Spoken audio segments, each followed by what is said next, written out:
Telangana high court के एक जज की गाड़ी हादसे का शिकार हो गई। बताया जाता है कि काचीगुड़ा पुलिस हदूद के तहत निम्बोली अड्डा में सड़क हादसे में हाईकोर्ट के जज की गाड़ी जो तेज रफ्तार थी निम्बोली अड्डा से अंबरपेट जाने वाली सड़क पर गलत साइड से टकरा गई, जिसके नतीजे में 2 ऑटो रिक्शा भी उसकी जद में आ गए। कुछ ही देर में काचीगुड़ा पुलिस मौके पर दाद पहुंच गई और तहकीकात का आगाज कर दिया।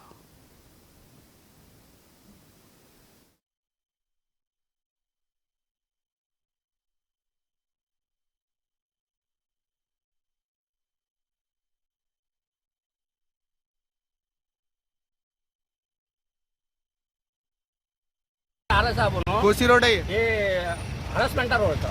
हाँ, हरसपेंटा रोड हाँ। स्पीड से आ रहा हूँ, 50 स्पीड से आ रहा। मैं एकदम साइड में आया तो हमारे मार डाला था, 4-5 आदमी मार डाला था। पब्लिक पूरा देख रहा है, यहाँ से पूरे स्पीड से आ रहा है। गवर्नमेंट व्हीकल डाल के उन्होंने बोर्ड डाल के एकदम रॉन्ग साइड में आ रहा था, राइट साइड एकदम लगा के आ रहा, सबको मार डाला था। हमारे को मार दिए थे, हम भी मर उन्हें तुम्हारा क्या बोला? अभी क्या बोल रहा, मेरे को ऊपर आके मेरा गला पकड़ के पब्लिक में सामने मेरे को अभी मारने का आ रहा था।